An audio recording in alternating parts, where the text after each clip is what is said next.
स्वागत है आप सभी का मूर्ति नॉलेज में। और आज हम लोग शुरू करने वाले हैं विस्तार पथ। आखिर विस्तार पथ क्या होता है?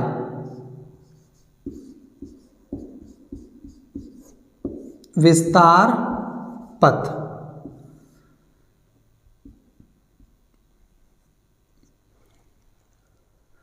तो विस्तार पथ उत्पादक के विभिन्न उत्पादन के स्तरों को उत्पादित करने वाले न्यूनतम लागत संयोग बिंदुओं का बिंदु पथ होता है, जबकि साधनों की कीमतें स्थिर होती हैं।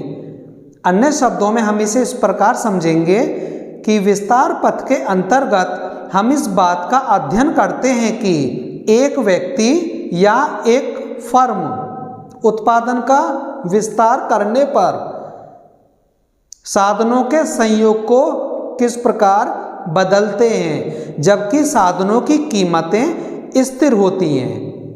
अर्थात जब कोई भी उत्पादक या कोई व्यक्ति या कोई फर्म जब अपने उत्पादन के स्तर को बढ़ाना चाहते हैं, तो उस स्थिति में साधनों के संयोग को, साधन हमारे पास दो हैं, एक गतिशील और एक स्थिर साधन, उनके संयोग को किस प्रकार चेंज करते हैं, जबकि साधनों की जो कीमतें हैं उन्हें स्थिर मान लिया गया है, तो इसे विस्तार पथ कहते हैं। तो इसे एक चित्र की सहायता से हम लोग समझते हैं।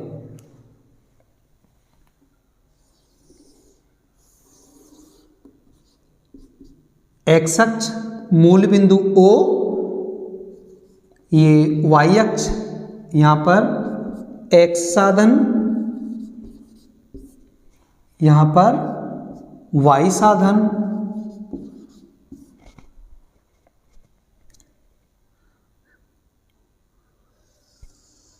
शुरू में जो साधन कीमत रेखा है R1 S1 है, जो कि स्थिर है।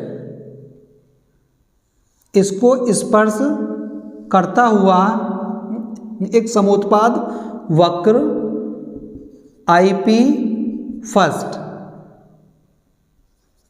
E बिंदु पर इसे स्पर्श कर रहा है, जिसका संतुलन बिंदु मानेंगे हम E1, और इससे 100 के बराबर उत्पादन प्राप्त होता है एक फर्म को या फिर एक उत्पादक को। जब एक उत्पादक या एक फर्म अपने उत्पादन स्तर में और वृद्धि करना चाहते हैं, तो वह दूसरी कीमत रेखा, दूसरी साधन कीमत रेखा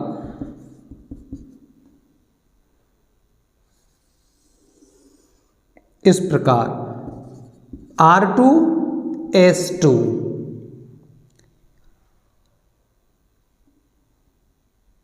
जिस पर समोत्पाद वक्र उसे E2 बिंदु पर स्पर्श करता है। अर्थात ये जो IP2 यानी जो दूसरा समोत्पाद वक्र है, उस पर एक उत्पादक या फिर एक फर्म को 200 के बराबर उत्पादन प्राप्त होता है। जब एक फर्म या उत्पादक और अपने उत्पादन स्तर में वृद्धि करना चाहता है, तो उसे इस प्रकार, ये तीसरी साधन कीमत रेखा है R3, जो कि स्थिर कीमत को व्यक्त करती है S3।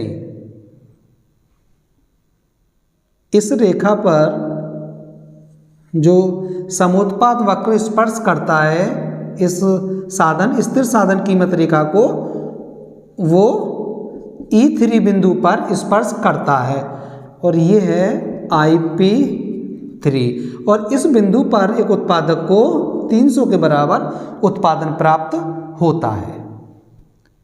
जो चौथी साधन कीमत रेखा R4 और S4 के रूप में है, इस रेखा को समोत्पाद वक्र 4 E4 बिंदु पर स्पर्श करता है और इस बिंदु पर एक उत्पादक को या फिर एक फर्म को 400 के बराबर उत्पादन प्राप्त होता है। इन सारे बिंदुओं को मिलाने वाली रेखा को ही विस्तार पथ कहा जाता है।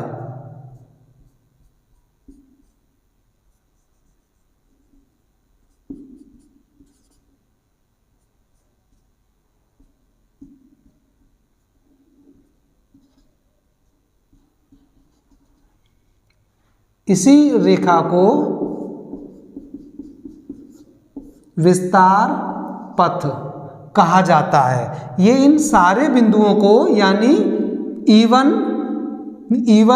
जो कि स्थिर साधन कीमत रेखा R1 और S1 का संतुलन बिंदु है, E2, E3, E4 ये 4 स्थिर साधन कीमत रेखा के जो संतुलन बिंदु हैं, इन चारों बिंदुओं को मिलाने वाली रेखा को ही विस्तार पथ कहा जाता है।